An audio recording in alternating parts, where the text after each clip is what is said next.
આજે રાજકોટ શહેરના 64 જેટલા અરજદારોને રૂબરૂ સાંભળીને વિવિધ પોલીસ સ્ટેશનોમાં જે કામગીરી છે, ખાસ કરીને અનેક કેસો ડીસીપી લેવલે, એસીપી લેવલે અને કમિશનરશ્રીએ જે વિવિધ જગ્યા પર આવનારા દિવસોમાં એમને જ્યાંથી મદદ થઈ શકે એવા અલગ અલગ પોલીસ સ્ટેશનોમાં આ કામગીરી સોંપવામાં આવી છે.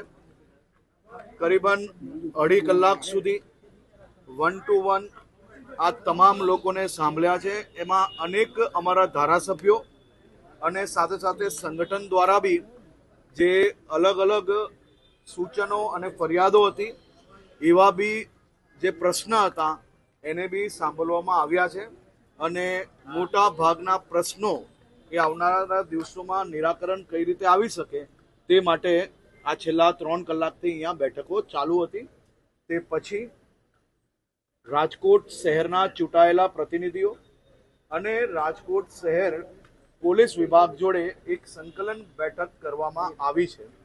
આ બેઠકમાં સૌથી મહત્વનો મુદ્દો એટલે કે ટ્રાફિકના મુદ્દા પર બી ચર્ચા કરવામાં આવી છે.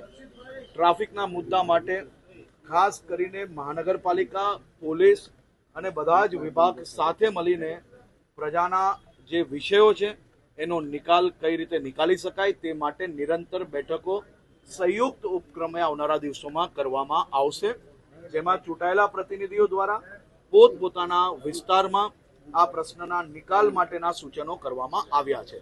આજે ગાંધીનગરમાં એક હિટ એન્ડ રનની જે ઘટના થઈ અને જેવી માહિતી મળી, મેં રેન્જ આઈજી અને ગાંધીનગર એસપી સાથે વાત કરી છે, હોસ્પિટલમાં બી વાત કરી છે અને ગંભીરતાપૂર્વક એક જોઈન્ટ ટીમ બનાવીને આની ઉપર કડકમાં કડક હાલમાં જ તાત્કાલિક એક્શન લેવા માટેની સૂચના આપવામાં આવી છે.